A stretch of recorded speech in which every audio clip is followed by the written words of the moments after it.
missing lists altogether.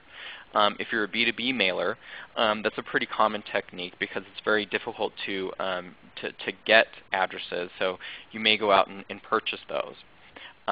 I would be hesitant about doing that without doing a lot of background checks on the person or the company you're buying the list from. Check out their reputation. You can actually use senderscore.org to vet out these other list partners of yours.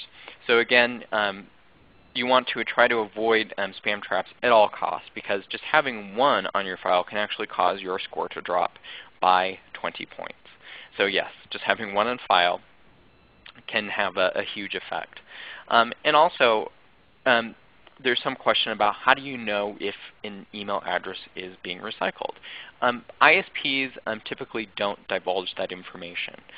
What you can do is actually register with Microsoft. They have a program called Smart Network Data Services.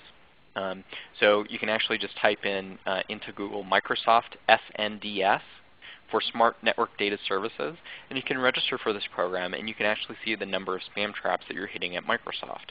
A lot of those are generally recycled addresses. The other ISPs won't tell you the number of spam traps that you're hitting, so you won't know the difference between the decoy accounts, so the true traps, or the recycled traps. So you'll need to treat them both with much importance on your end. Now the other thing that we're talking about is just volume. So what ISPs are really looking at are how much total email does your organization send. So if you're a high volume mailer, you may actually be under more scrutiny than a small volume mailer.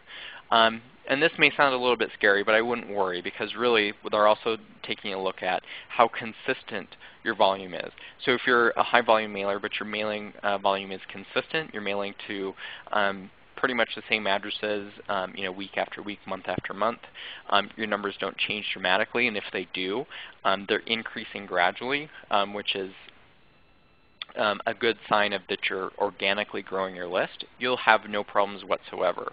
However, let's say that, for example, if you're mailing 100,000 email addresses per week, and then all of a sudden your volume increases to 1 million, that will actually cause a blip on the radar at the internet service providers. And it will cause your emails to be throttled back, or maybe even blocked temporarily, so they can take a second for their systems to take a look at your mail stream to see if you're a spammer or not a spammer.